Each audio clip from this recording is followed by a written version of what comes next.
son las llamadas escuelas clásicas de interpretación. Esas escuelas clásicas de interpretación se pueden dividir en dos. Esas escuelas de interpretación se pueden dividir en dos. Las escuelas clásicas y las escuelas modernas de interpretación.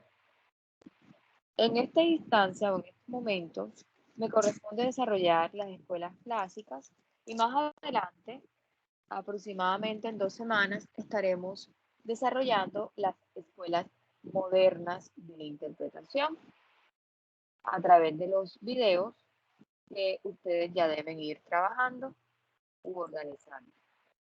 Entonces, para el día de hoy vamos a desarrollar la primera parte de esas escuelas clásicas. En primera instancia vamos a desarrollar la escuela patrística. Esa escuela patrística, ¿quién investigó al respecto?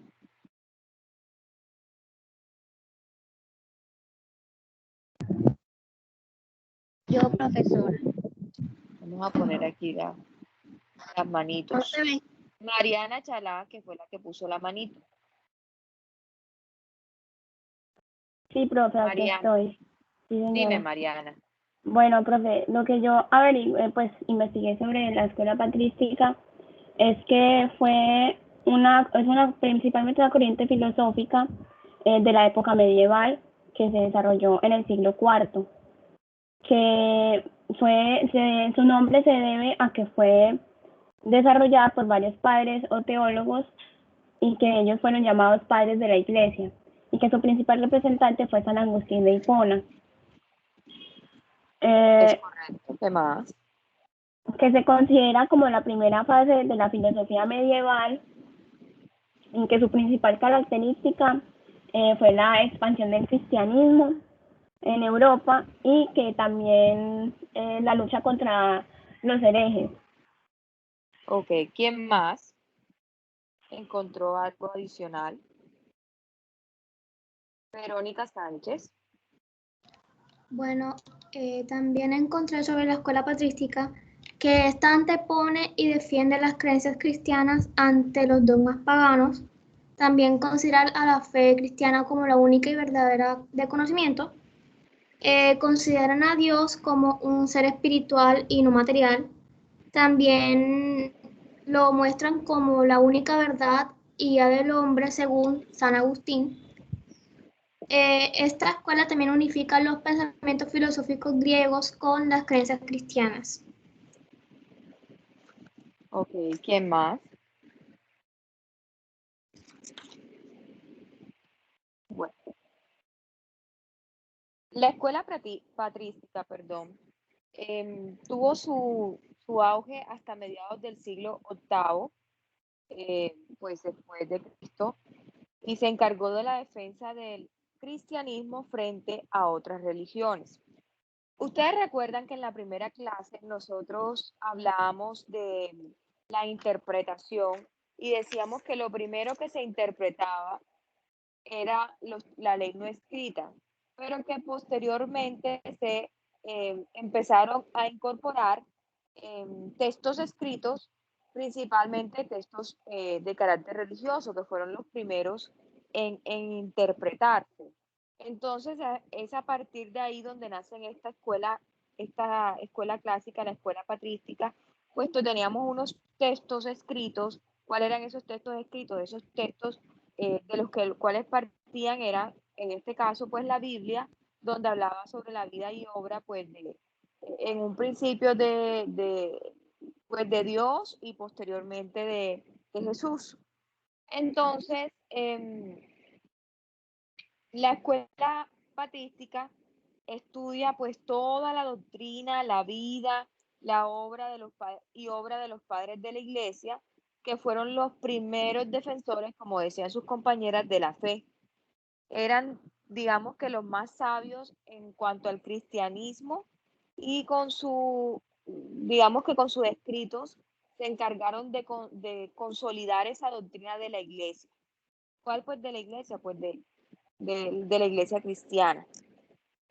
Además que digamos que todos esos conocimientos o esas enseñanzas que tuvieron esos padres de la iglesia dieron un fundamento, fueron fundamentales para el desarrollo del pensamiento y la teología cristiana, el estudio del cristianismo, pero según o tomando como base su interpretación de las Sagradas Escrituras. O sea, miren que lo primerito para ellos era los textos, su texto religioso. O sea, si ponemos como ejemplo la Biblia, y entonces la interpretación que estos padres de la iglesia hacían de la Biblia era objeto de interpretación por parte de la escuela patrística. En esta escuela patrística se presentaban pues algunos retos, o en el desarrollo de esta escuela se presentaron algunos retos para estos padres de la iglesia, porque tuvieron, como decían sus compañeras, dar respuesta a ciertas dificultades morales y teológicas, porque estábamos hablando de ambientes o situaciones en donde se presentaban muchos conflictos internos por esas ideas controversiales que llaman herejías, y por las divisiones de la misma iglesia, entre la iglesia ortodoxa y la iglesia occidental.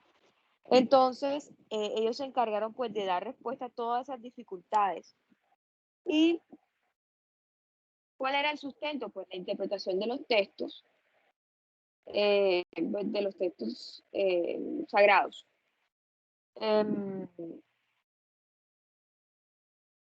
También es menester indicar que dentro de esta escuela se fue adquiriendo o fue dándose forma a la visión cristiana de Dios, del hombre y del mundo.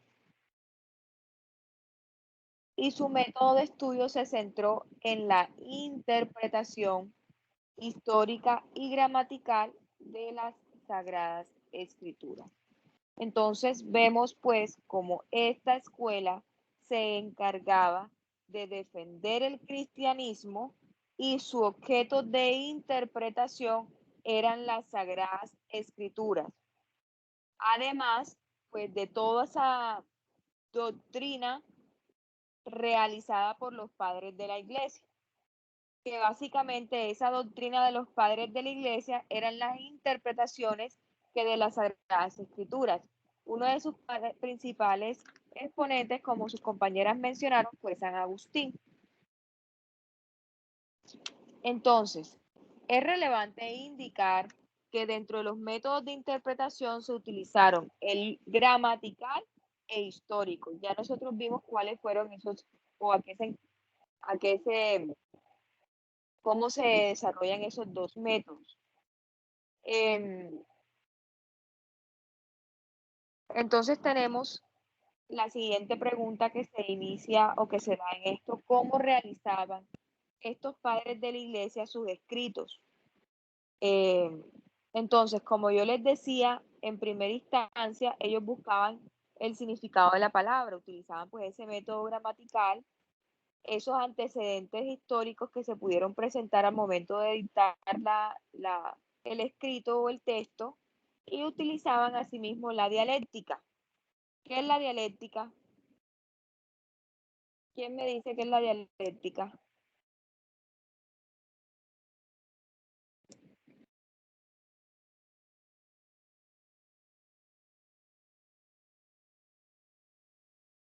Bueno,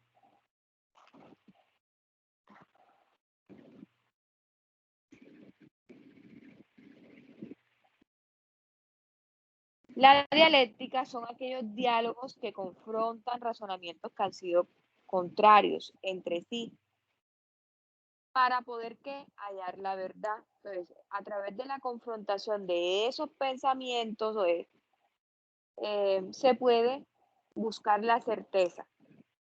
¿De qué? Pues eminentemente de el texto que se trata de interpretar.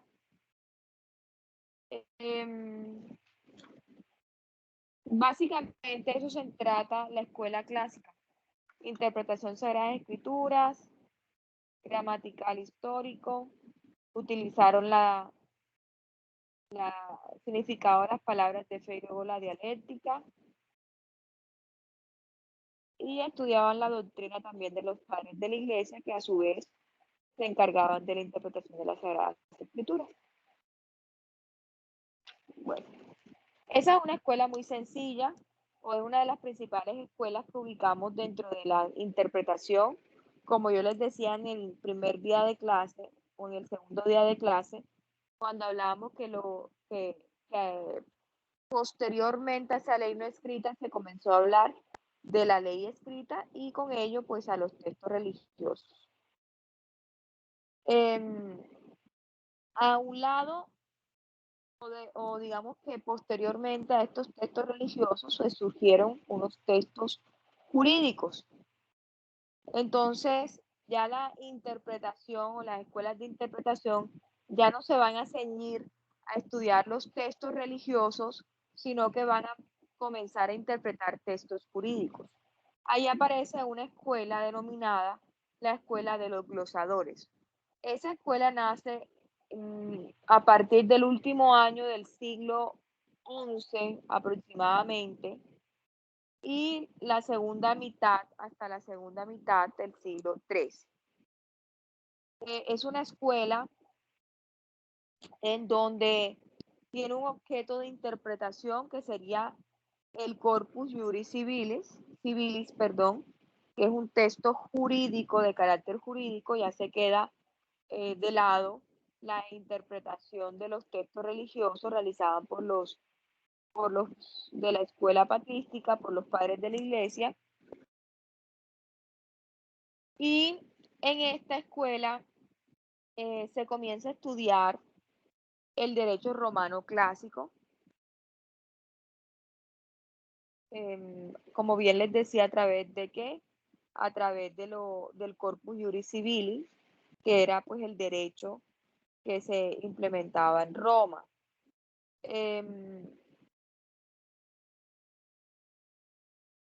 Digamos que esta escuela de los glosadores, la forma de interpretación por excelencia era a través de unas glosas. Por eso se denomina glosadores, porque realizaban la interpretación por medio de glosas. ¿Y qué son las glosas? Las glosas son comentarios interlineales que se realizaban al texto, en este caso jurídico.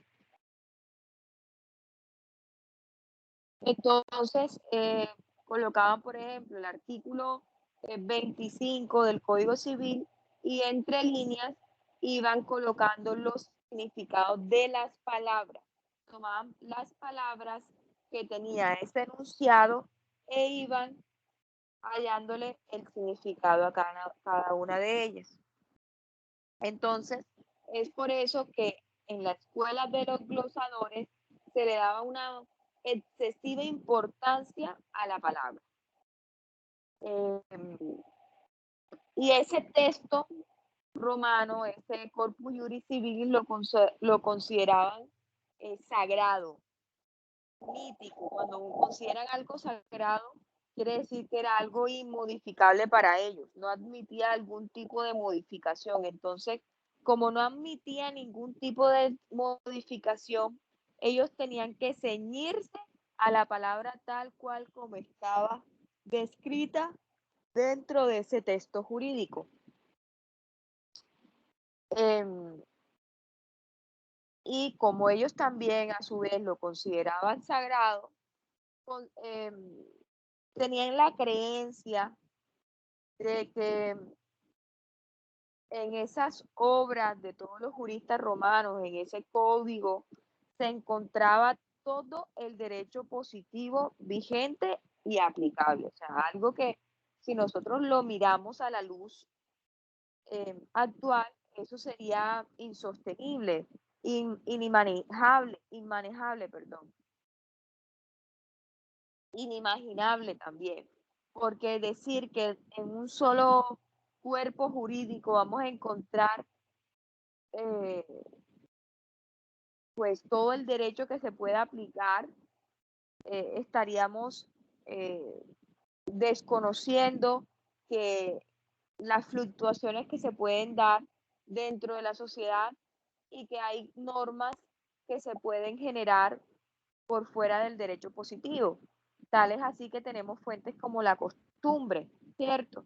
Donde no está descrita o establecida, pero aún así es aplicable y sirve para resolver casos concretos. Pero en ese momento, en la escuela de los glosadores, en el siglo XI, pues consideraban que ese derecho o esos textos jurídicos de los romanos eran digamos, que eran inmodificables, como bien les dije, y contenían todo el derecho positivo que se iba a aplicar en ese momento. Entonces tenemos la primera característica, era inmodificable. La segunda característica contenía todo el derecho positivo. Otra característica de la escuela de los conglasadores era que eran partidarios del rey tanto ideológica como políticamente. ¿Qué quiere decir? Que estaban sometidos a lo que el rey consideraba como interpretación de ese texto. Lo que decía el rey, eso era palabra, eso era obligatorio. Entonces para ellos era muy importante lo que el rey decía.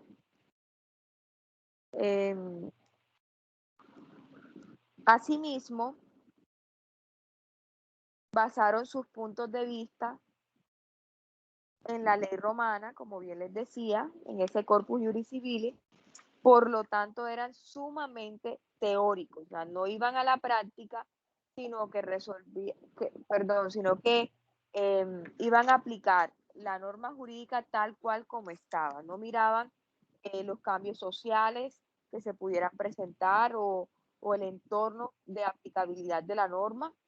No, ellos aplicaban la norma tal cual como estaba contenida. Y finalmente, esas glosas que ellos hacían, esas glosas eran breves descripciones de esas palabras, como yo les habían dicho, eran breves. Yo le había hecho esa palabrita. Sí eran comentarios interlineales, pero estos comentarios eran breves y eran más claros. Por ser breves, eran más claros.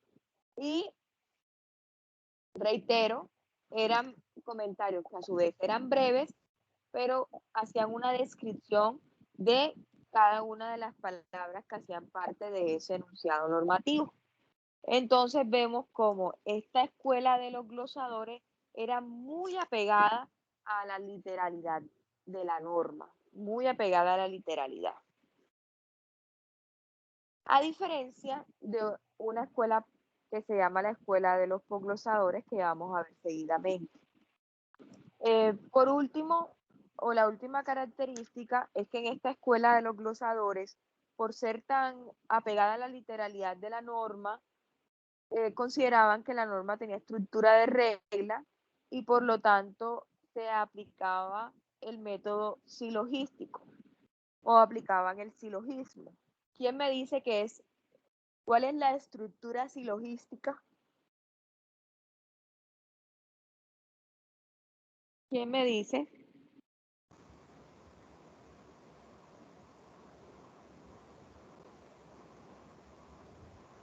Me parece que es premisa mayor, premisa menor y premisa mayor, caso concreto y conclusiones.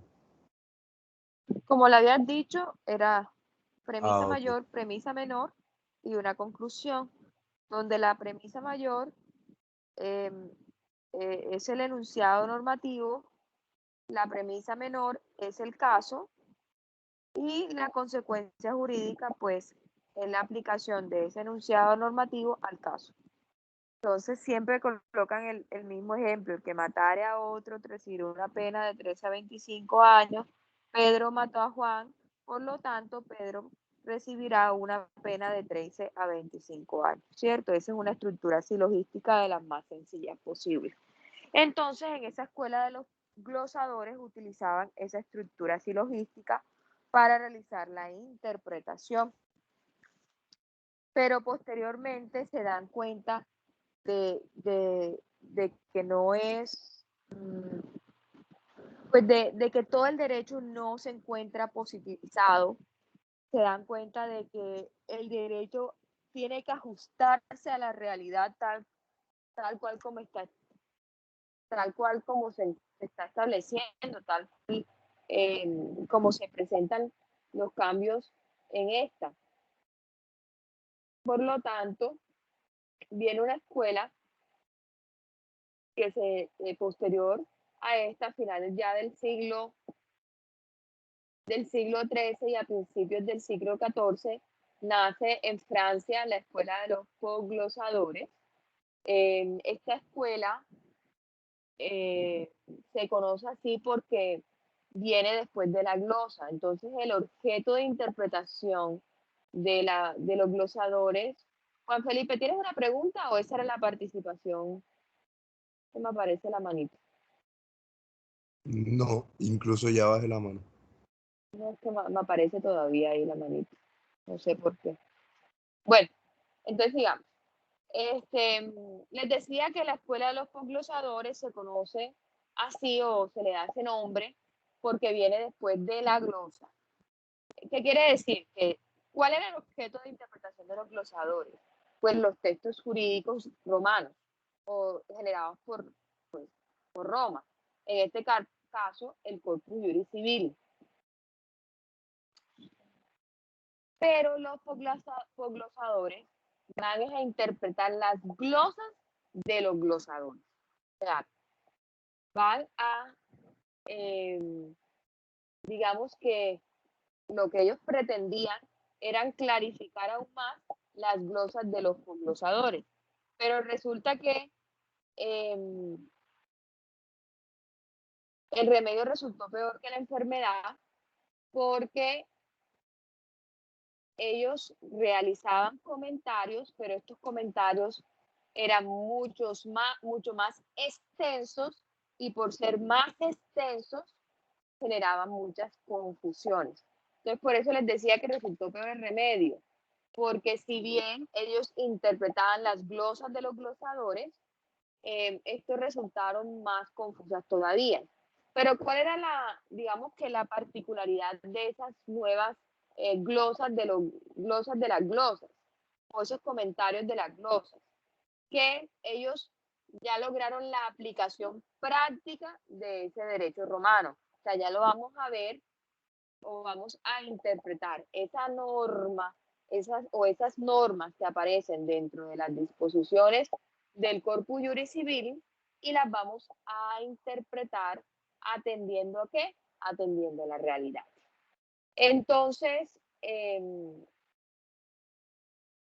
busca esta escuela la compatibilidad del derecho romano con el derecho vigente en ese momento.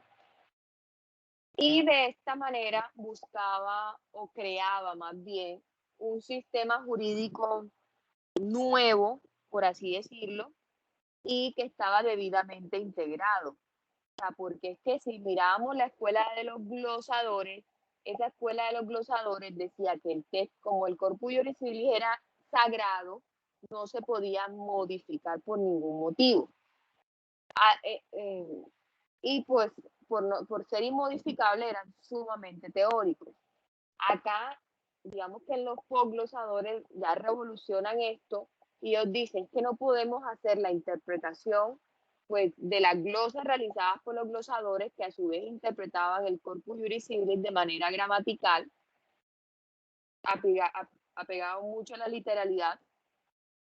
No podemos continuar así y lo mejor es para que ese derecho realmente sea compatible con, digamos, con la realidad y que se cree un sistema jurídico armónico, necesitamos llevarlo a la práctica. Entonces, por eso los glosadores son considerados teóricos y los poglosadores mucho más prácticos. Entonces, A diferencia de los posglosadores sí consideran que el derecho romano es sujeto de amoldamiento, o sea, para ellos no es inmodificable, sino que se puede amoldar ¿a qué? Pues a la realidad, ¿ya? Entonces, por eso es que son prácticos, porque ajustan ese derecho romano a la realidad, porque si nos vamos a la literalidad, vamos a dejar de resolver muchas situaciones.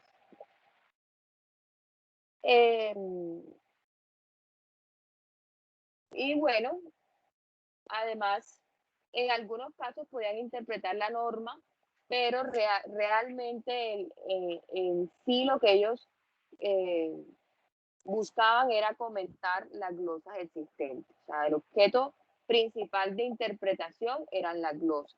Pero eso no quiere decir que también podían interpretar algunas veces la misma norma o normas que se encontraran dentro de alguna disposición, ¿ya? Entonces vemos pues como estos posglosadores, bueno, utilizaban también un método de interpretación.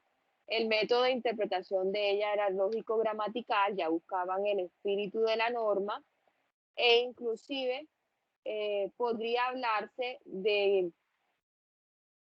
una interpretación también de corte, pues de corte silogístico, pero siempre tratando de ajustar más a la realidad, o sea, ajustada a la realidad.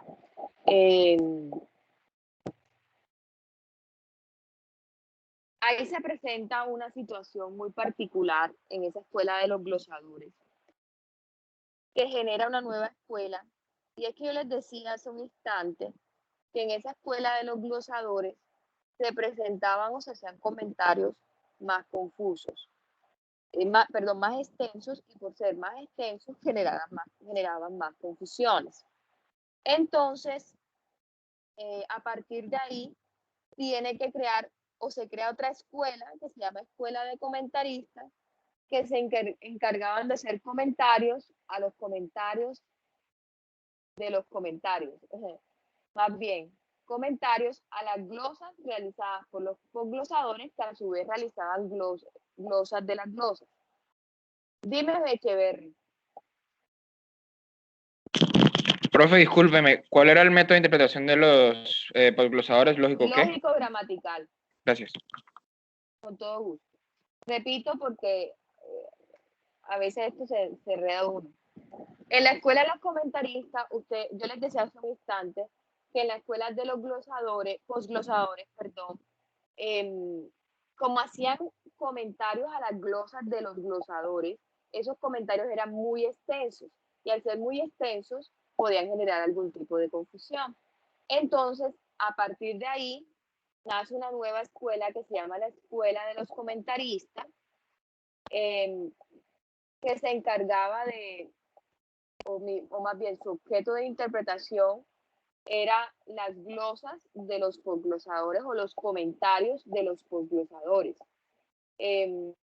Tendía pues a la obtención de conceptos generales, a premisas que realizaban los posglosadores, y así de cierta manera solucionaban los problemas o las confusiones que se pudieran presentar en dicha escuela. Entonces, esa escuela de los comentaristas, su única característica era solucionar, digamos, que los problemas o los conflictos que se pudieran presentar dentro de los comentarios que hacían los posglosadores. Entonces, miren que es una cadena. Los glosadores hacían unas glosas del Corpus Juris Civilis, los posglosadores, además de estudiar las normas, hacían glosas de las glosas o comentarios de las glosas, y los comentaristas hacían comentarios o glosas de las glosas de las glosas. Comentarios de los posglosadores que hacían a su vez de las glosas de los glosadores. ¿Sí entendieron ese trabalenguas? Sí, señora. Sí, profe, ¿puede repetir, por favor? Sí, la escuela comentaristas se encargaban de solucionar los problemas que se pudiesen presentar dentro de la interpretación que hacían los posglosadores, ¿cierto? Los posglosadores hacían comentarios a las glosas, pero como esos comentarios podían ser tan extensos, podían generar confusiones. Entonces, esas confusiones eran solucionadas por los comentaristas. Entonces, los comentaristas hacían comentarios de los comentarios de los posglosadores, quienes a su vez, hacían comentarios de las glosas de los glosadores. ¿Listo?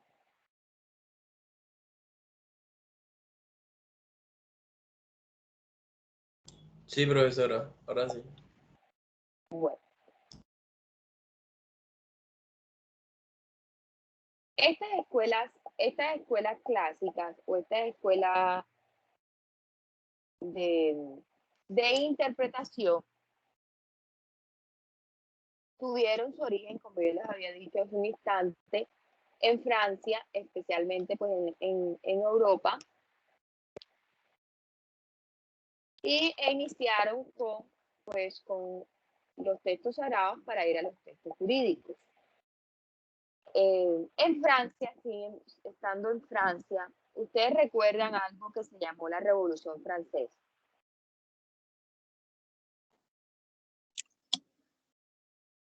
¿Qué pasó en la Revolución Francesa? ¿Quién me recuerda? No sé, la Declaración de los Derechos del Hombre y del Ciudadano. Sí, pero ¿por qué se da la Revolución Francesa? Eso es una consecuencia de la Revolución. ¿Por qué se genera la Revolución Francesa? Por el régimen absolutista que había. ¿Que había dónde? ¿Qué pasaba? ¿Qué es un régimen absolutista?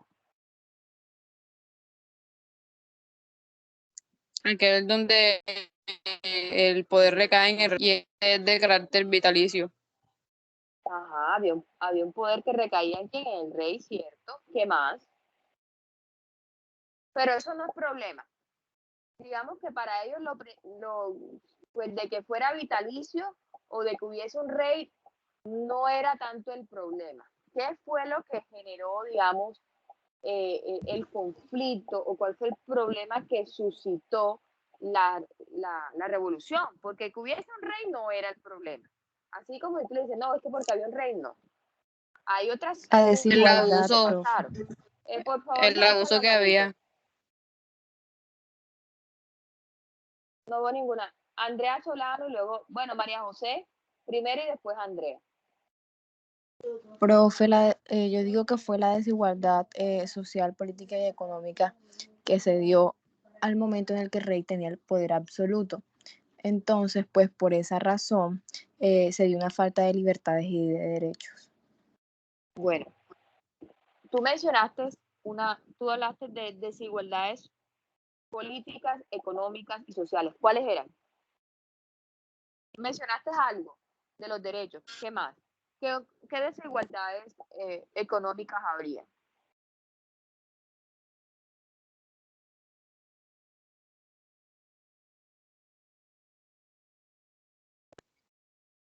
Profesora, el cobro de impuestos, que era excesivo. Profe, es que no me deja activar. Eso iba a decir, el cobro de los impuestos que se dio en ese tiempo. Y los ciudadanos se quejaban de eso. ¿Qué más?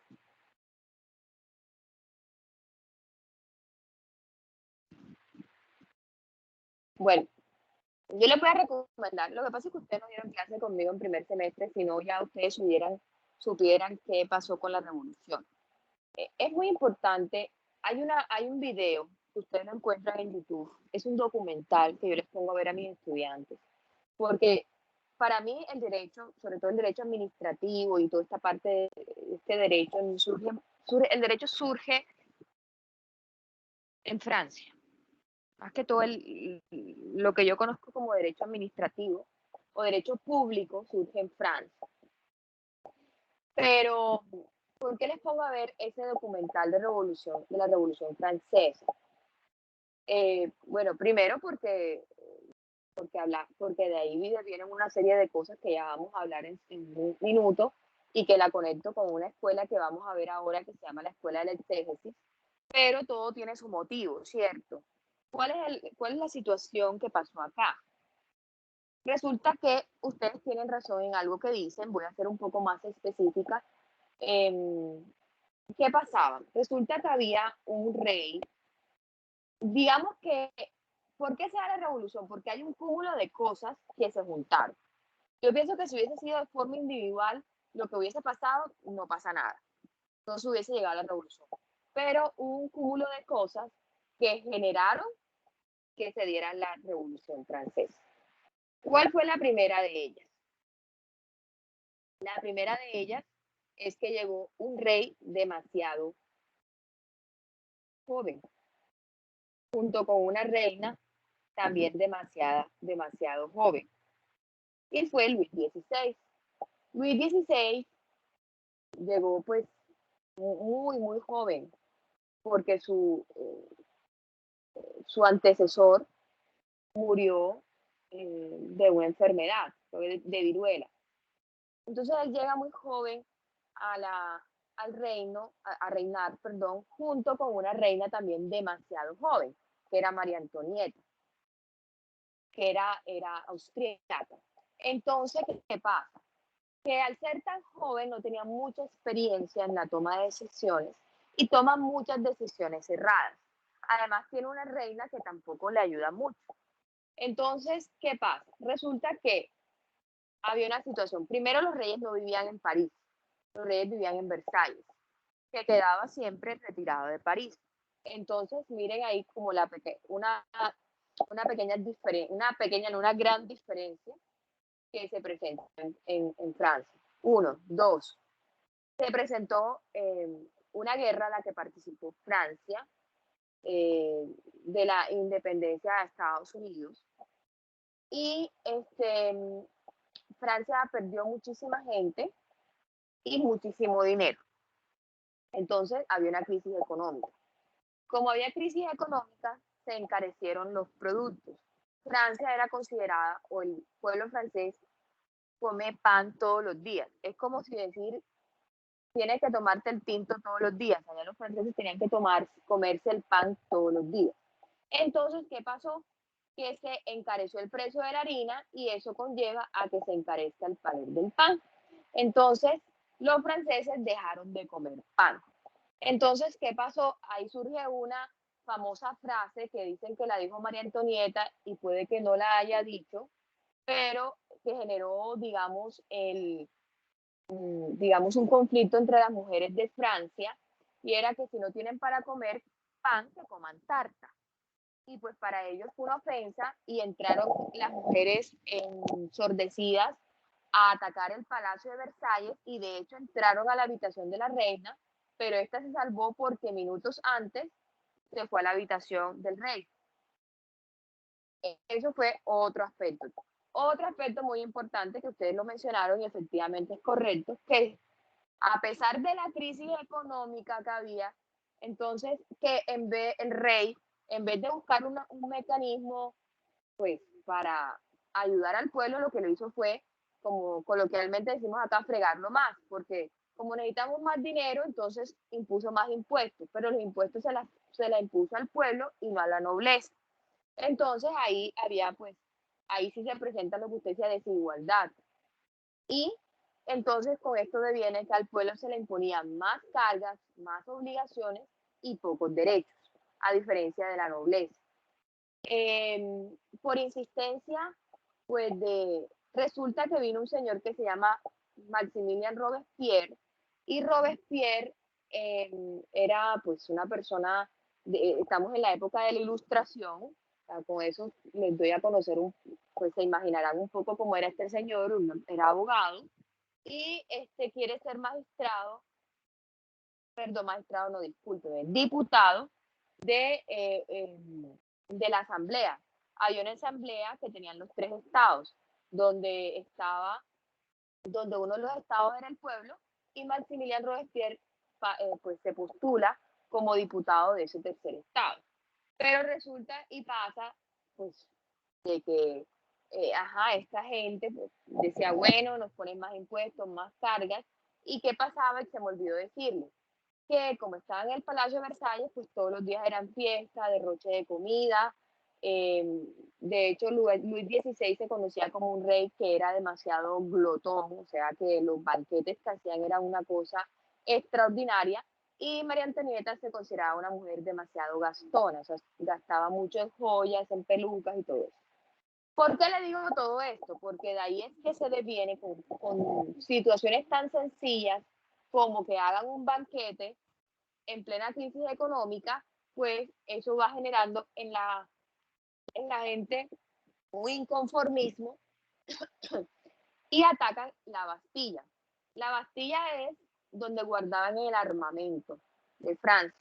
Entonces, atacan la Bastilla y pues necesitaban armarse. Entonces, atacan la Bastilla para tomar el armamento y destruyen la Bastilla. Y a partir de ahí nace la bandera de Francia, de la revolución. Y con esa Bastilla se entiende que es la caída del despotismo. Y pues ahí es que comienza verdaderamente pues todo el tema de la Revolución Francesa, que si ustedes ven ese documental, se dieron todos los excesos inimaginables, una cosa abrupta. Los revolucionarios pues tuvieron en sus inicios pues lo hicieron de buena fe, pero al final el poder los absorbió y terminaron muriendo de la peor forma. Es así como que usted piense en los inicios de la guerrilla, pues ideológicamente ellos empezaron como haciendo oposición, pero a medida que pasaba el tiempo se fueron, digamos que fueron perdiendo sus ideas. Así pasó allá. Robespierre se volvió un sanguinario, aparecieron otros personajes como Dalton y como Jean-Paul Marat con el diario El Amigo del Pueblo, que comenzaron a decir, a tildar a mucha gente que consideraban que no gustosa de ellos como revolucionarios y morían en la guillotina. Pues total, que matan al rey, a María Antonieta primero, guillotinan al rey, a los hijos del rey se mueren de hambre y pues se acaba ahí pues el estado absolutista. Pero bueno, todo eso vino una época oscura en Francia hasta que aparece Napoleón Bonaparte y pues ya ahí se comienza a hablar de constitución en 1824 más o menos. Ya se comienza como a arreglar como el tema, por así decirlo, porque realmente se generaron muchos excesos en la revolución, o sea, no fue tan bonita como se pinta, como cuando uno dice, ay, la revolución, los derechos. Sí, importante los derechos, pero ¿cuántos derechos se transgredieron en esa revolución? Bueno, eso es un tema de otra clase, pero a lo que quiero llegar es que con esa revolución nace algo que se llama posteriormente, o sea, muchísimo después, no ahí mismo ni enseguida, ni ahí mismo. Lo único que surge ahí mismo son la Declaración de los Derechos del Hombre y Ciudadano, que de hecho la firma Luis XVI por presión de la gente, porque pensaba que con eso se iban a calmar y todo lo contrario. Entonces, ¿qué pasa ahí? Que nace el Estado liberal mucho después, y en ese Estado liberal se presentan unas limitaciones al poder.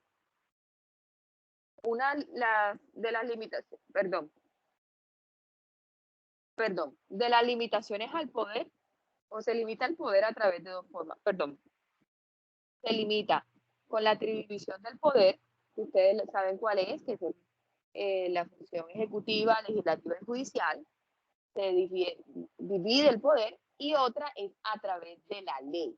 Entonces, ¿qué pasa? Que esa escuela de la exégesis surge en Francia a raíz de la población del Código francés de Napoleón en 1804, no es 24, disculpen, es 1804, imagínense, 20 años antes. 1804 con Napoleón. Y pues tuvo su auge en el siglo XIX. Esta escuela de la exégesis, de pronto ustedes han escuchado algo que se llama, que es la exegética, que es como la aplicación literal de la norma. Toda esta carreta que yo les di es porque eso tiene su razón de ser. Veníamos de un estado absolutista donde no había derechos, solamente obligaciones, donde se hacía lo que el rey dijera. Entonces, la forma de limitar el poder era a través de la ley. Y entre más apegados, se consideraba la escuela exegética, entre más apegados usted estuviera a la ley, pues menos excesos habría dentro del poder, ¿ya? Entonces, aparecen ahí pues los principios de legalidad y principios de responsabilidad, en donde pues debe acatarse las disposiciones que se establezcan dentro de las constituciones y dentro de las leyes ordinarias como los códigos. Esta escuela de la exégesis, que ya le hice pues la introducción, es como consecuencia de ese estado, perdón, de esa revolución francesa y de esos excesos de esa revolución. Y lo que busca es interpretar la norma jurídica por la misma norma jurídica.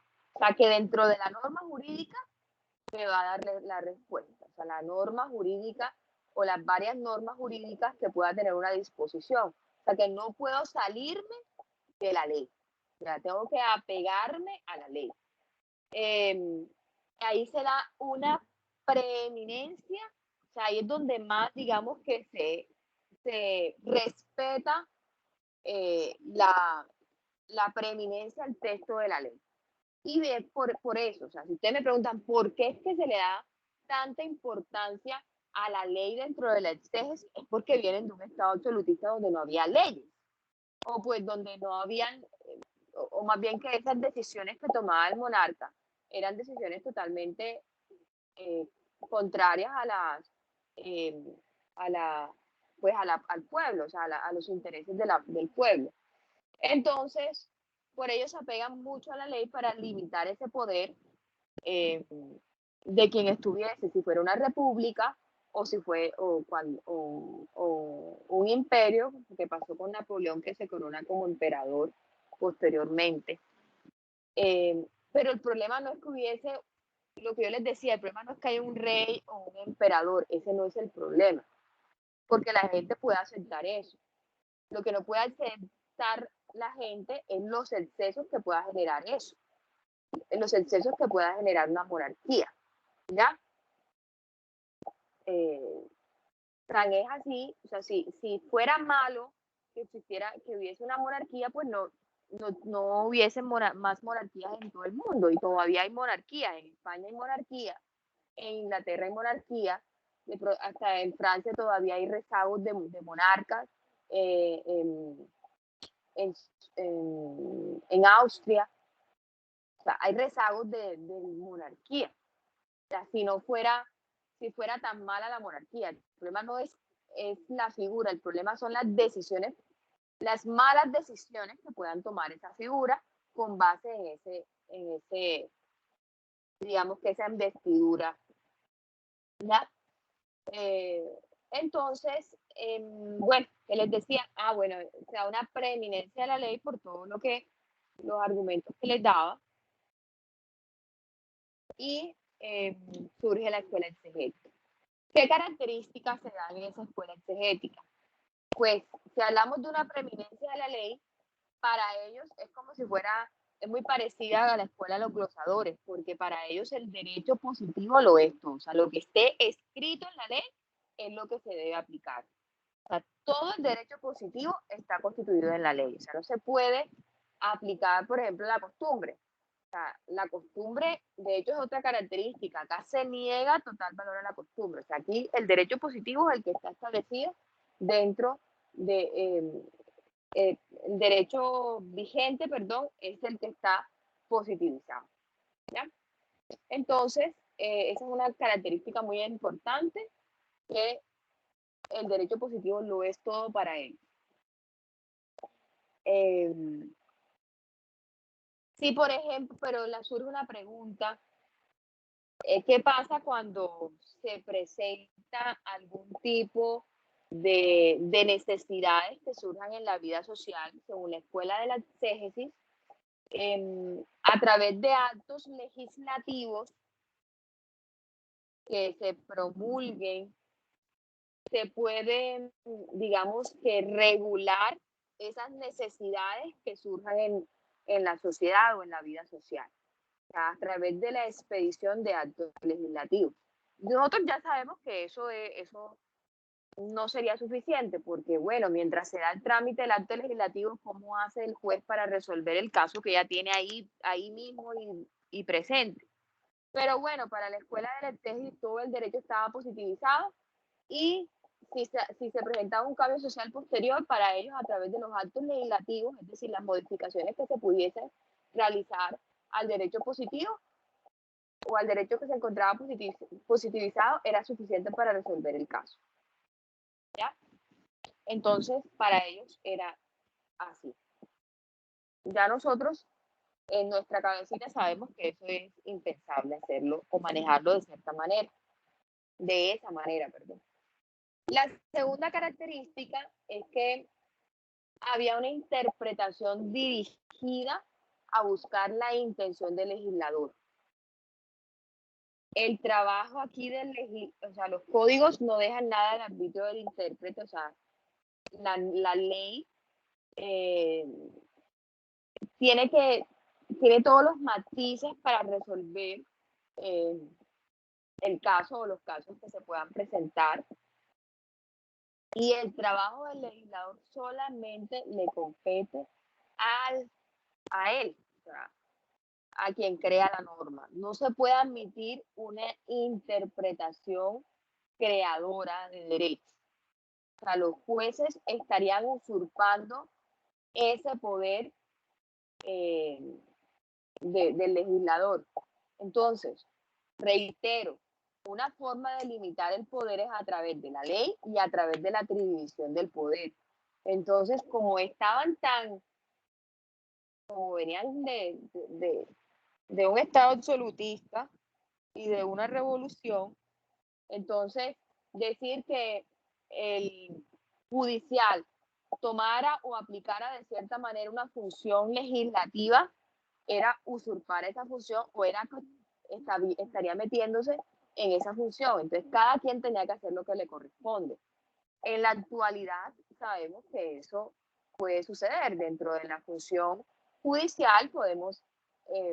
Los que ejercen dentro de la rama judicial pueden hacer función judicial como también pueden hacer función ejecutiva y como también pueden hacer función legislativa, ¿cierto? Entonces también lo pueden hacer. Y como dentro de la función ejecutiva también hay una labor legislativa y también hay puede haber cierta labor judicial, por ejemplo, las superintendencias cuando administran justicia, labor legislativa cuando emiten los decretos con fuerza de ley o decretos legislativos, ¿cierto? Entonces ahí vemos que el Ejecutivo no está usurpando, sino que de forma transitoria puede aplicar ciertas funciones o se le asignan ciertas funciones constitucional o legalmente establecidas. Entonces, esto para indicar de que se aplica la ley, de que se tiene que hacer una interpretación lógica y pues si estamos hablando de la literalidad de la norma, no se puede separar el enunciado con el pensamiento, entonces ahí va de la mano la interpretación lógico-gramatical, o sea, vamos a buscar la intención del legislador y el sentido de las palabras. Además de eso, se hace un proceso deductivo, o sea, los artículos del código entrelazados entre sí permiten establecer sus consecuencias.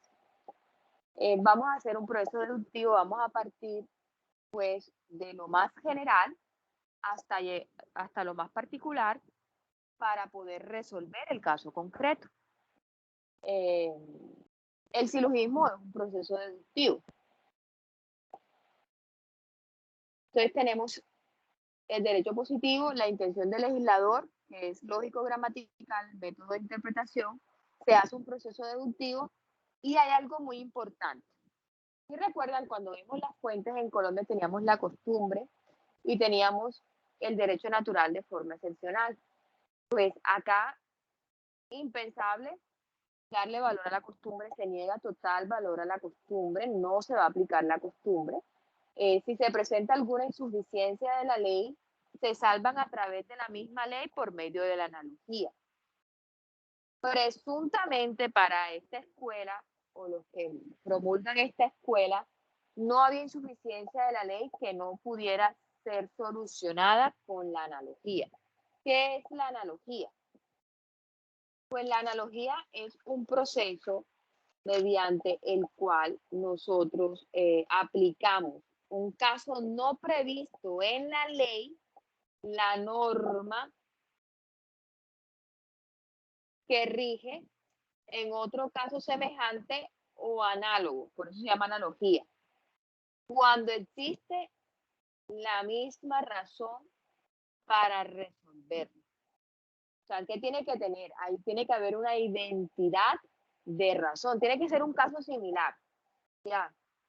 Y se le va a aplicar la consecuencia jurídica de ese caso similar a aquel caso que todavía no ha sido resuelto por el ordenamiento jurídico, en este caso por la ley, para ser más específicos. Entonces, para ellos se le niega total valor a la costumbre y se aplica para resolver las, digamos que las insuficiencias o los vacíos que se presentaban dentro de la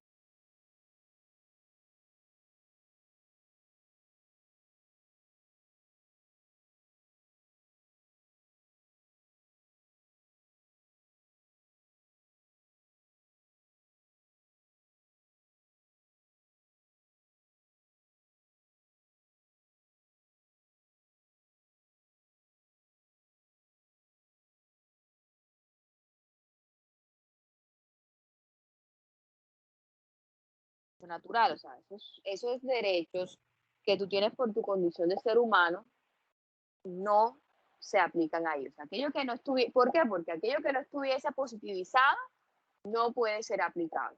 Y pues, como ya venían, reitero, de un estado absolutista con excesos, entonces ellos se ceñían mucho a la ley, a lo que se estableciera dentro de la ley. Y solamente esas normas de derecho natural van a ser obligatorias cuando sean sancionadas por leyes escritas. O sea, cuando sean positivizadas, van a poder ser aplicables dentro del sistema jurídico. Además de esto,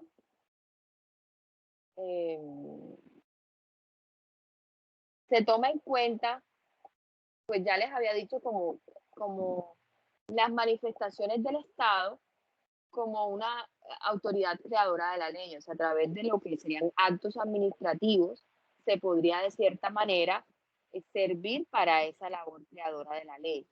Pero mientras algo no estuviese escrito, no podría ser aplicado para resolver un caso concreto. Bueno.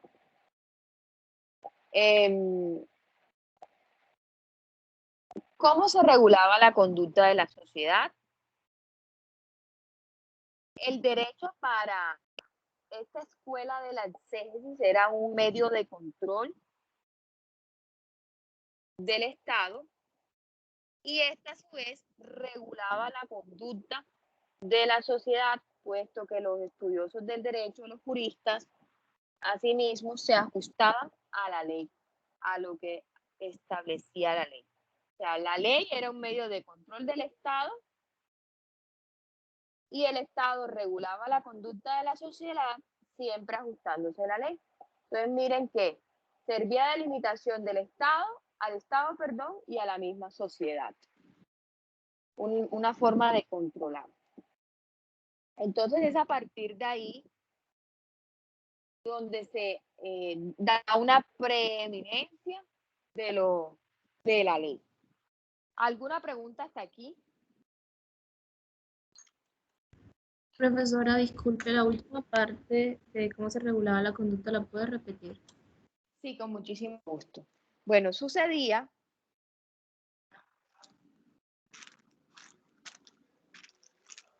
espérate un segundo. Ay, yo pedí. Mira, esto vino pan. Yo no pedí de eso. Etapa 3. Sí. Bueno, sí. Te decía que se podía controlar al Estado y el Estado a su vez regulaba la conducta de la sociedad. Entonces, ¿cómo se podía controlar al Estado? El Estado se podía controlar a través de la misma ley. O sea, la ley servía para controlar al Estado. Y el Estado también regulaba la conducta de la sociedad, pero a través de la ley. O sea, en la ley, la misma ley servía como forma de controlar al Estado y como forma de controlar a la sociedad. Pero obviamente el Estado tenía que seguirse de la ley. No es que el Estado comenzara a dictar normas porque a ellos no le corresponde esa función, porque la labor creadora de la ley le corresponde al legislativo, no al Estado, que sería el ejecutivo. Entonces al Estado solamente le correspondería la función ejecutiva, no función legislativa. Por lo tanto, ellos se debían aplicar esa ley para regular la conducta de la sociedad. Por eso era un medio de control tanto para el Estado como un medio de control para la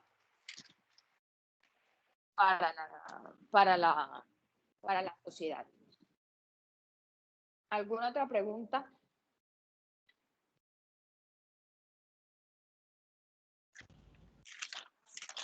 ¿Duda? Pregunten ahora que después pregunto yo.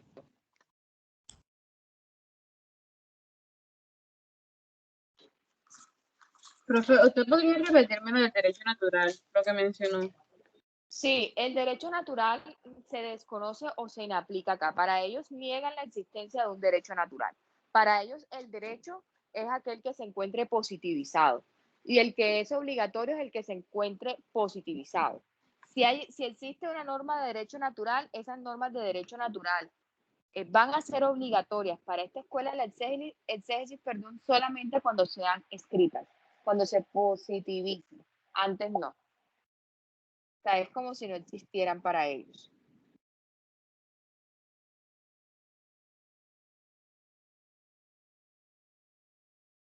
¿Alguna otra pregunta?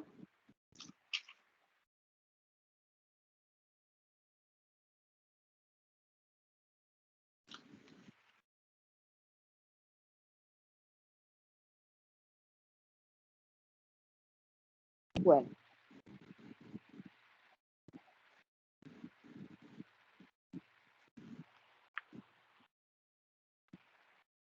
Bueno, si no tienes ninguna pregunta. Profe, antes de que continúe, ¿puede explicarme Dime. por favor lo de la analogía? Claro que sí, bueno.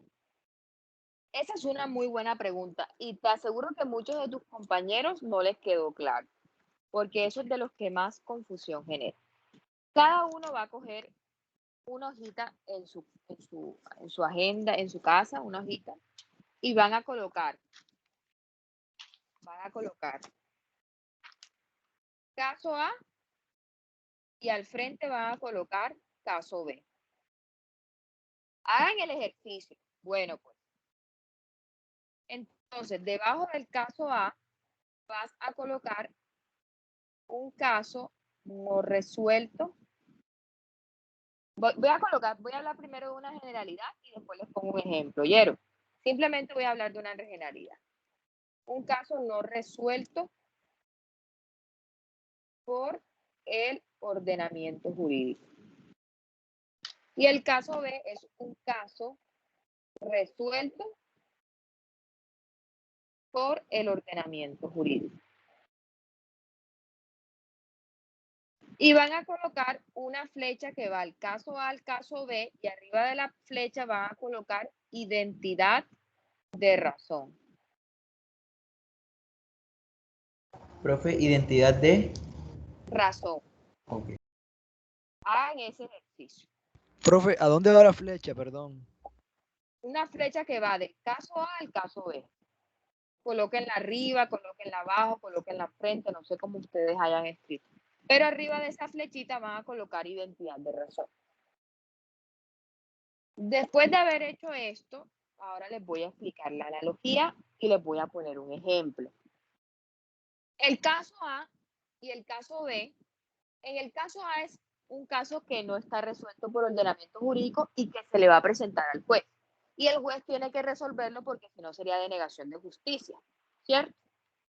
Y el caso B es un caso que se encuentra expresamente establecido dentro del ordenamiento jurídico y está resuelto, es decir, que tiene sus consecuencias jurídicas. Entonces, ¿qué va a hacer el juez? El juez va a aplicar la consecuencia jurídica del caso A al caso, perdón, del caso B al caso A. ¿Por qué? Porque tienen identidad de razón, porque son casos similares. Y vamos con un ejemplo.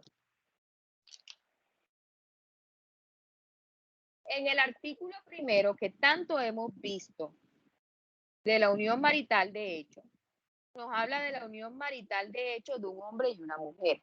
Entonces coloquen abajo del caso B, unión marital de hecho de un hombre y una mujer. Y colocan debajo del caso A, unión marital de hecho entre un hombre y un hombre o una mujer y una mujer.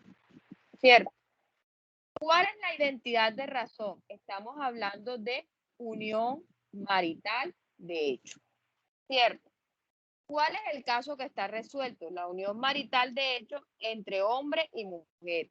¿Cuál es el caso que no está resuelto? La unión marital de hecho entre un hombre y un hombre o una mujer y una mujer. ¿Y cuál es la consecuencia que se aplica en la unión marital de hecho? Pues la creación de una sociedad patrimonial de hecho que está establecida en el artículo 2 de la ley 54 de 1990. Y entonces, esa consecuencia que es la sociedad patrimonial de hecho, se le va a aplicar para resolver el caso. ¿Cuál es el caso no resuelto?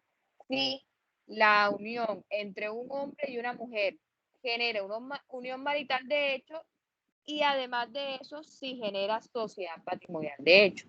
Y nos vamos a dar cuenta de que sí se puede presentar unión marital de hecho y que sí se puede presentar sociedad patrimonial de hecho. Esa es un caso de interpretación analógica. Aquí les voy a mostrar. Ahí estoy espelucada, niña, disculpen. Aquí voy a mostrarles el cuadrito que yo hice para que ustedes lo vean. Más o menos así tengan en su cuaderno.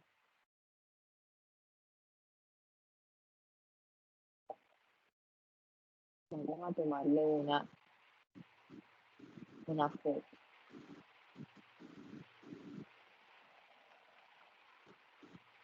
Ok. Bueno, entonces, con esto, con este ejemplo, trato de explicarles lo que es. Eso es la analogía. Aplicar la consecuencia jurídica. ¿Cuál es la consecuencia? La creación de una unión marital de hecho y de una sociedad patrimonial a un caso que expresamente no está contenido dentro de la norma, porque es que si usted busca la ley 54, no dice en ningún momento hombre y hombre, ni mujer. Pero a través de la analogía, usted va a resolver, va a hacer una interpretación analógica y va a aplicarle la consecuencia jurídica de esos artículos a el caso controvertido, que no tiene respuesta. Ahora sí le quedó claro. No vi el nombre de la persona que me preguntó. Sí, señora. Mara,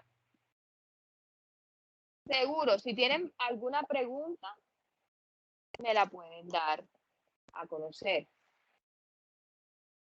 Porque bastante que van a ver ustedes de interpretación analógica.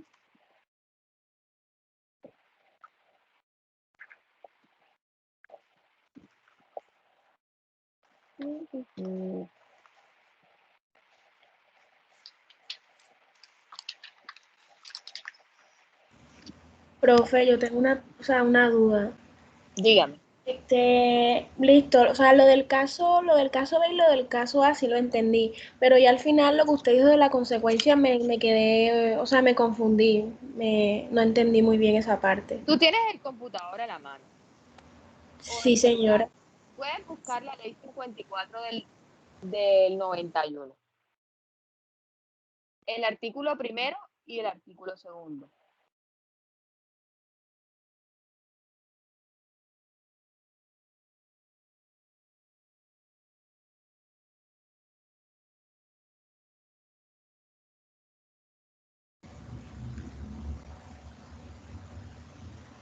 Profe, ¿me puede repetir otra vez que se me entrecortó? Sí, ley 54 de 1990.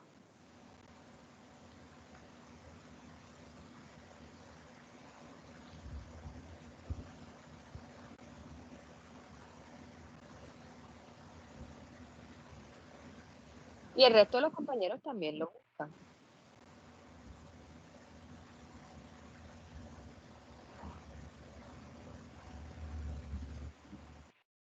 Ya, profe. Bueno, ¿qué dice? Vamos a ver cuál es la identidad de razones y vamos a ver la consecuencia jurídica. Entonces, vas a leerme el artículo primero. La pregunta es, les voy a colocar la pregunta. ¿Cuál es el caso no resuelto?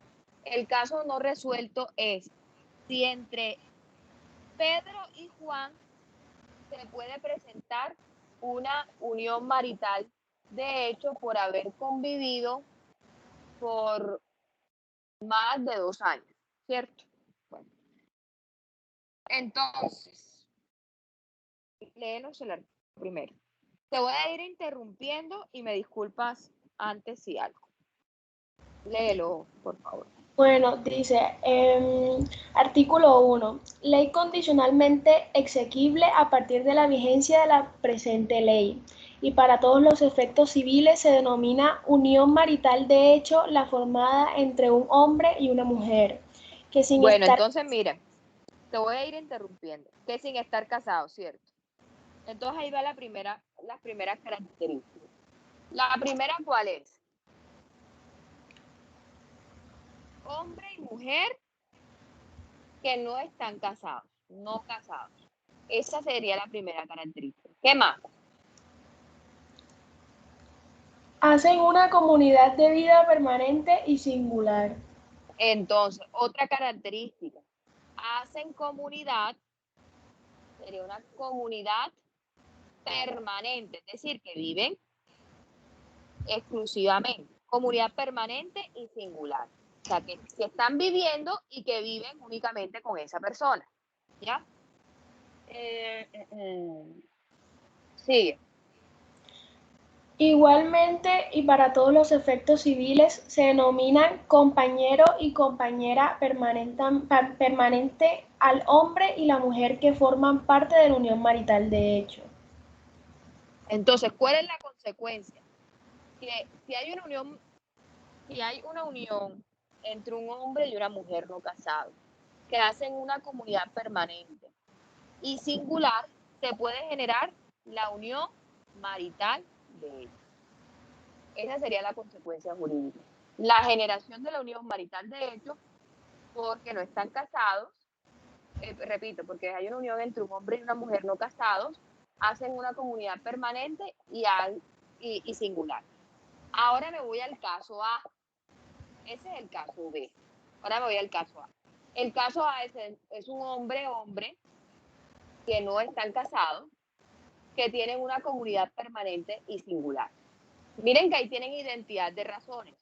No están casados, viven juntos y viven de forma exclusiva. ¿Cierto?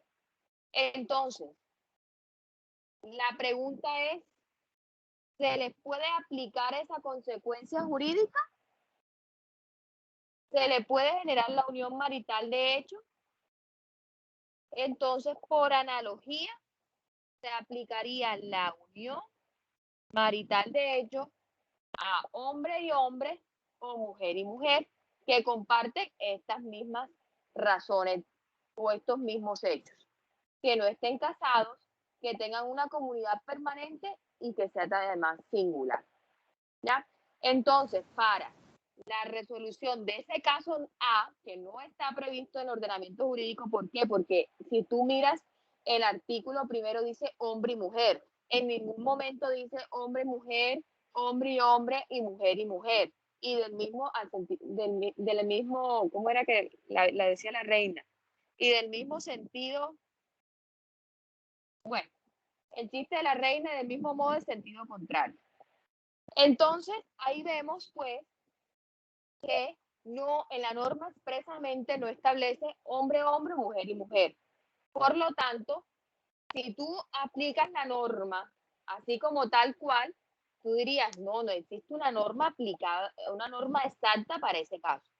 Pero si hacemos interpretación analógica, ¿qué quiere decir? Vamos a buscar dentro del ordenamiento jurídico una norma similar a esa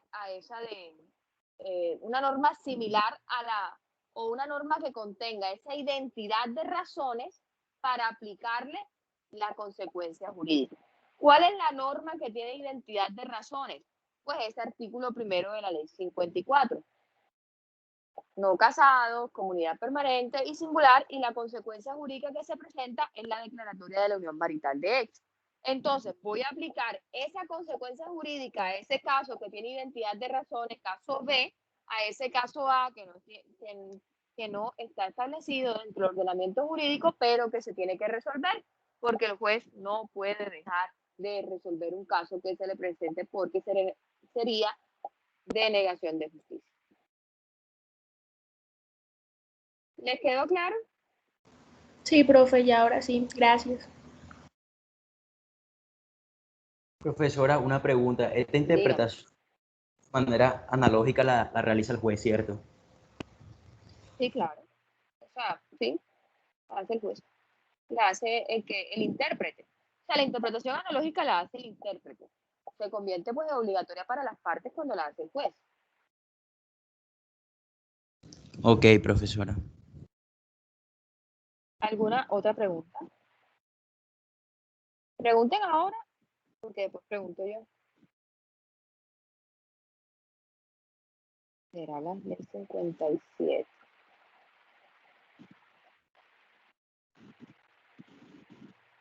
Bueno, entonces presumo que todo está absolutamente claro. ¿Qué vamos a hacer ahora? Voy a explicarles. Bueno, con esto terminamos una parte de hermenéutica jurídica y vamos a empezar algo de análisis de jurisprudencia.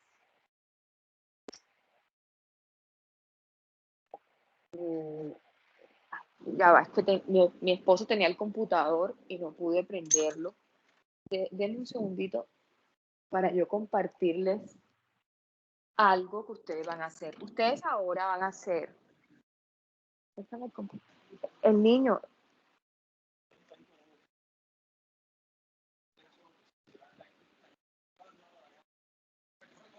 Sí. Voy a mostrarles algo. Bueno, entonces déjenme aquí, voy a mostrarles. Vamos a hacer aquí un mini break de 2 minutos. Pueden ir a tomar agua mientras aquí les voy a cargar algo que van a hacer ustedes, que es la famosa ficha jurisprudencial.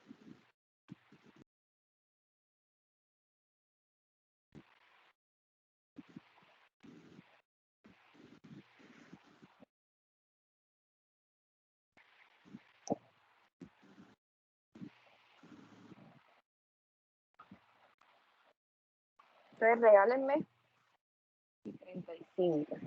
Regálenme 2 minutitos y ya les voy a mostrar, les voy a compartir pantalla para que ustedes vean cómo se hace una ficha jurisprudencial. Aquí ya me uní al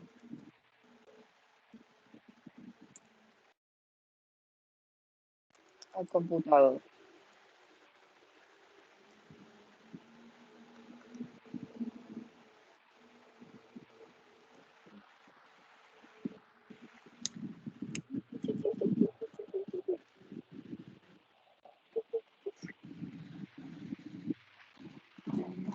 Bueno, aquí voy a compartirles pantalla.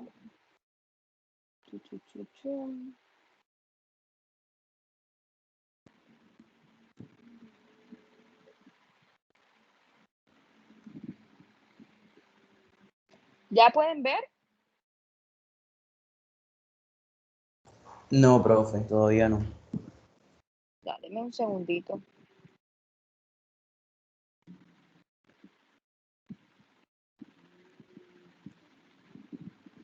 Y se carga aquí la página.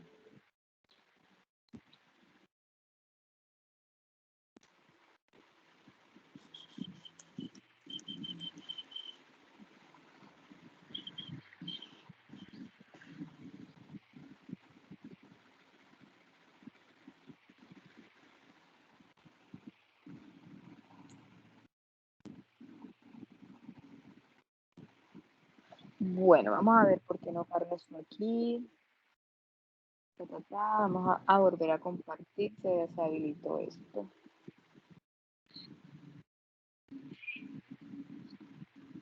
No, esta no era.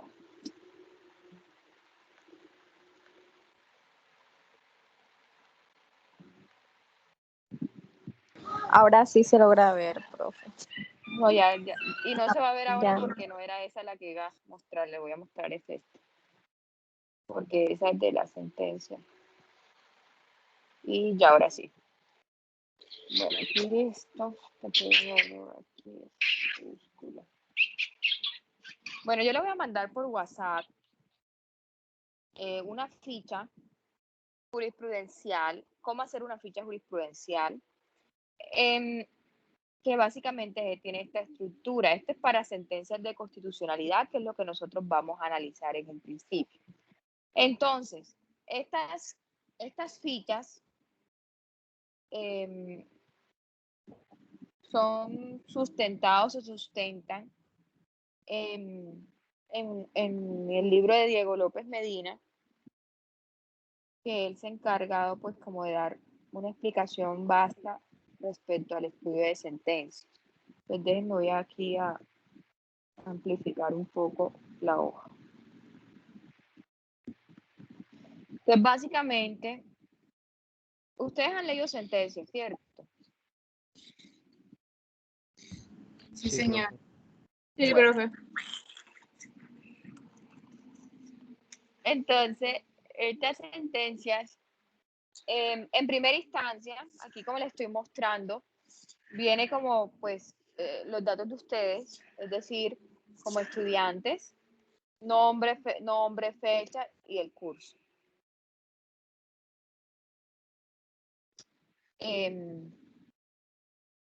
Aquí en esta primera parte, ustedes van a establecer el contexto, o sea, son frases cortas.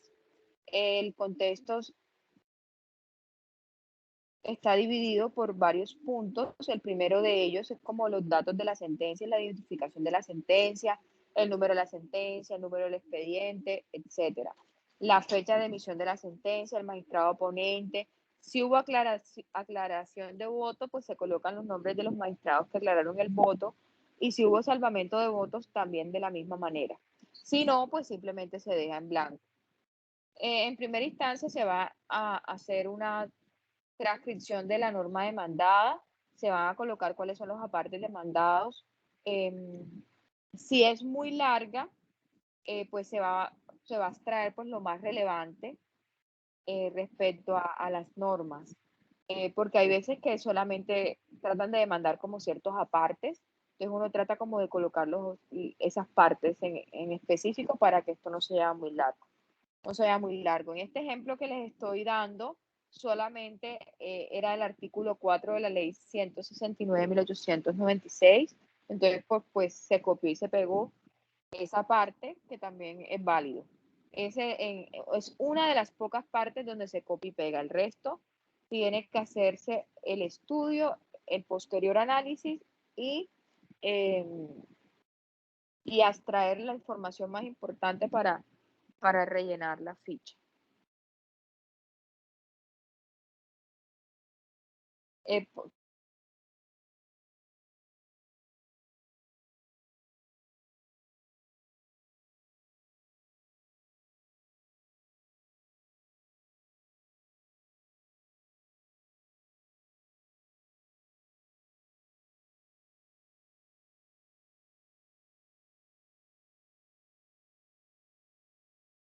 Profe, ¿está hablando, profe? No se Está le hablando, escucha. profe. Apagó el micrófono. Maestra, tiene 5 meses y ya sabe usar el celular. Mira, quédese quieto. ¿Me escuchan ahora? Sí, profe. Sí, profe. Entonces tenemos el problema jurídico enunciado por la Corte. La Corte lo menciona en el primera parte. Generalmente cuando entramos a la parte considerativa de la sentencia, la Corte de forma muy literal establece problema jurídico. Entonces ahí lo que vamos a hacer es abstraer el problema jurídico, lo decimos con nuestras palabras, cuál es el problema jurídico o cuáles son los problemas jurídicos que pretende la Corte desarrollar dentro de esa sentencia.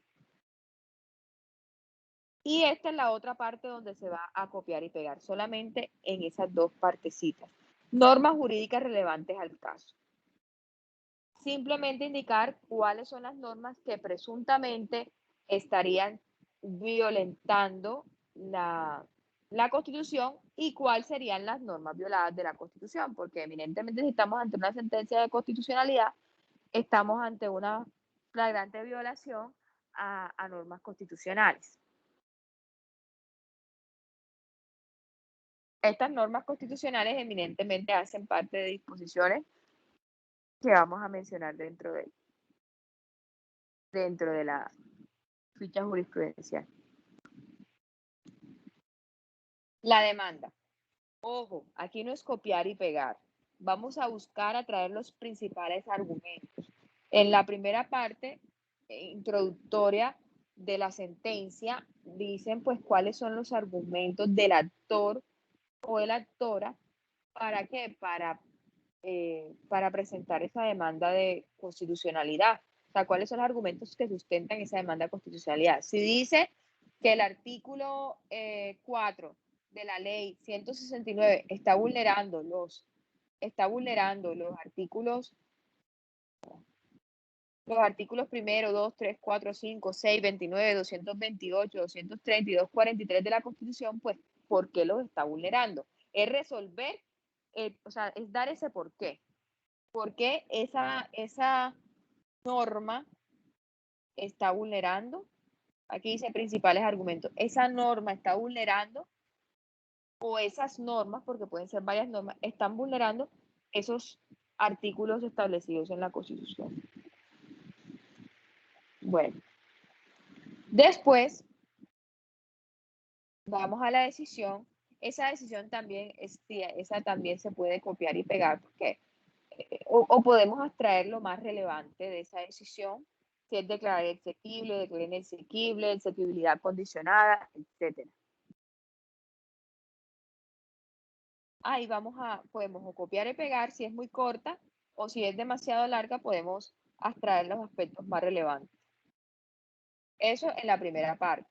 Ahora vamos a la segunda parte, que son los argumentos de la decisión. El primer punto es el problema jurídico resuelto por la Corte. Cuando se dice no necesariamente es el enunciado.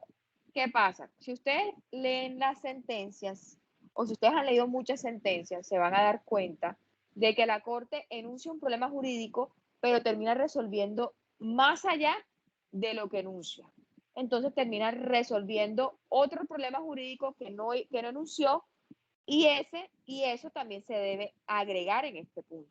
No solamente el que se enuncia, sino el que resuelve la Corte, el que efectivamente, o puede que la Corte dice que va a resolver un problema jurídico y termina resolviendo otro. También ha habido casos en ese sentido, ¿ya?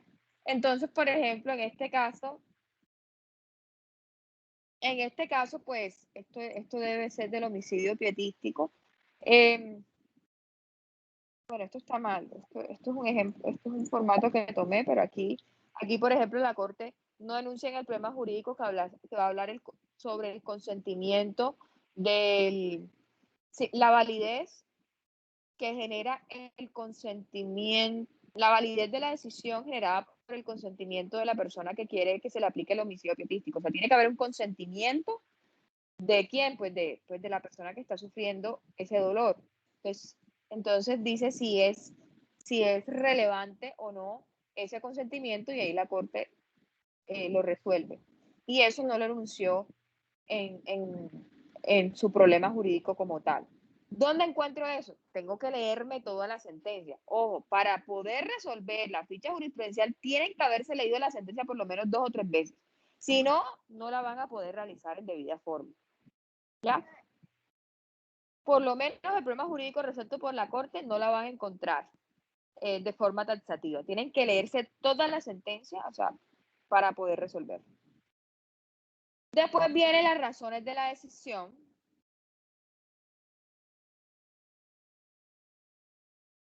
Las razones de la decisión es lo que son los argumentos que, digamos, que sustentan la decisión tomada por la Corte, que tiene una relación inescindible con el decisum de esa sentencia. Aquí dice, ¿por qué la Corte decide de esta manera? Aquellos argumentos que te respondan esa pregunta son las razones de la decisión, ¿ya? A diferencia de el obiter dicta, que son argumentos que pueden ser teóricos, históricos o doctrinales, que tienen que estar relacionados con la decisión, obviamente, porque si no, no estuviera en el texto, pero que no justifiquen directamente la decisión, porque lo que justifica directamente la decisión son las razones de la decisión, son las ratio decidentes. Bueno. Aquí después vienen las intervenciones, que son aquellos que deciden coadyuvar esa demanda de constitucionalidad, o por el contrario no hacerlo. Ahí se van a colocar los principales argumentos. En este caso, pues participó el Ministerio de Justicia. A veces participan universidades, por ejemplo, la Universidad de Rosario participa mucho, Universidad Externado. A veces participa, por ejemplo, cuando es algo ambiental, participan las corporaciones autónomas regionales, a veces participan otros ciudadanos. Entonces ahí van a colocar esas intervenciones, una abstracción. No van a copiar y pegar, porque si copian y pegan está mal. Y siempre en todas esas sentencias de constitucionalidad, como dentro de las funciones del procurador está la defensa de la Constitución, pues entonces él también obligatoriamente tiene que emitir un concepto, ya sea a favor o en contra de esa demanda de constitucionalidad. Entonces ahí pues también se establece cuáles son los argumentos del procurador. Si hay aclaraciones de voto, de la misma manera se menciona al magistrado o magistrados que presentaron esa aclaración y los principales argumentos. Y a su vez, los salvamentos de votos, en el mismo sentido, el magistrado y los principales argumentos. Finalmente, y no menos importante, está el comentario. A mí me parece algo de los más relevantes, porque ese es el análisis que hace usted. O sea, al momento de leerse la sentencia, ahí usted va a expresar su posición. Entonces, aquí, por ejemplo, el autor dice, refiérase aquí sobre la innovación de la decisión, o sea, si es una decisión totalmente nueva, no se ha aplicado en todo el ordenamiento jurídico, es totalmente relevante, o es un error, o es incoherente, o hay un cambio jurisprudencial porque antes se aplicaba de cierta manera y ahora se aplica de esta otra. Es lo que usted opina respecto a esa decisión, pero ojo, no se trata de explicar qué tan de acuerdo o no se siente con la decisión. Entonces viene y dice, no, es que yo me siento de acuerdo, yo estoy de acuerdo con lo decidido por la Corte Constitucional o por lo decidido en las aclaraciones de voto o en los salvamentos de voto, porque la Corte hizo bien al tomar esa decisión, porque había un vacío legislativo. Entonces ahí prácticamente está, o sea, no está expresando su opinión, sino que simplemente está apoyando o resaltando lo que ya dijo la Corte. ¿Ya? Entonces, no es repetir nuevamente, es cuál es su posición como jurista, ¿cierto? Como estudioso del derecho respecto a ese estudio de constitucionalidad que se hizo de una norma determinada o de unas normas determinadas. Y pues eso es todo lo que contiene una ficha jurisprudencial. ¿Por qué vemos esto? Porque a partir de este momento, todas las sentencias que nosotros vamos a leer, las vamos a manejar a través de fichas jurisprudenciales, ¿cierto? Pero no vamos todavía a entregar fichas. O sea, es una recomendación que yo les hago. ¿Por qué? Porque de cierta manera vamos a poder entender lo que una sentencia contiene y vamos a poder estudiar la sentencia como tal. ¿Por qué? Yo les voy a dar una razón muy importante. Resulta que una sentencia puede tener 60, 80, 100, 200, 700 hojas. Si se va a la del referendo, tiene 734 hojas. Entonces, leerse 734 hojas una vez o dos veces está bien para hacer el análisis de la sentencia. Pero luego volverse a leer esa sentencia porque ya se le olvidó es supremamente harto, porque uno dice, ay, fue madre, pero ya me la leí.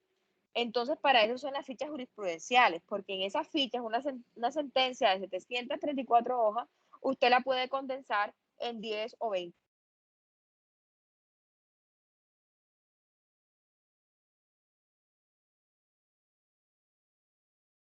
Y la va a leer. Entonces, es más fácil leerse 20 hojas o tal vez 30 si son muy largas, a leerse 700, 800 o 1000 hojas. O bueno, si estamos hablando de una sentencia como esta que tiene 60 hojas, junto con los aclaraciones y salvamento de votos, que son las que las hacen lo hacen más larga, tiene como entre 60 y 70 hojas. Usted la condensa en qué, ¿cuánto tiene aquí? Aquí tiene 4 o 5 hojas. Entonces ya no tiene que leerse las 60 hojas, sino que se lee 5 hojas. Eso a usted le va a permitir estudiar, primero generar una base de datos de sus sentencias y segundo, cuando usted vaya a estudiar un examen final que probablemente le van a preguntar sentencias, por lo menos en mi caso yo pregunto sentencias, todas las sentencias que hemos dado en el semestre, si yo les pregunto sentencia o cualquier docente le pregunte la sentencia, usted no va a tener que volverse a leer la sentencia, sino que se estudia la ficha. Porque si hizo una ficha bien hecha, pues usted ya no es necesario o no se hace necesario volverla a leer, ¿ya? Entonces yo les voy a regalar esta ficha para que hagan el estudio de una sentencia que se las voy a dar, que es la sentencia C820 de 2006. No me van a entregar nada, simplemente van a hacer el análisis de esa sentencia de constitucionalidad. Ya les paso por WhatsApp el formato en blanco. Solamente van a hacer el análisis y el día viernes vamos a trabajar en esa sentencia, porque esa sentencia tiene ya otras cositas que hay que estudiar más detenidamente y lo hacemos en formato taller. Pero es importante esta ficha, ¿para qué? Para estudiar esta sentencia y poder realizar el taller que vamos a hacer de esa sentencia. ¿Ya? ¿Alguna pregunta? Profesora, qué pena. ¿Me podría hacer el favor de repetirme el año de la sentencia? Que no la escuché. C de casa 820 de 2006. Muchísimas gracias. C 820 de 2006. Es una sentencia que realiza un estudio de constitucionalidad del artículo 25 del Código Civil. ¿Ya? C820 de 2006. Y resulta que cuando hace ese estudio de constitucionalidad, dentro pues de la obiterdita, porque eso es obiterdita, y aquí les doy una pista, pues hace un análisis histórico de ese artículo 25, y al hacer el análisis histórico de ese artículo 25, pues nos habla pues de las escuelas de algunas escuelas de interpretación. Bueno, entonces, no siendo más, vamos a dejar hasta aquí. Ya les dejo aquí en este espacio que nos queda para que vayan leyendo.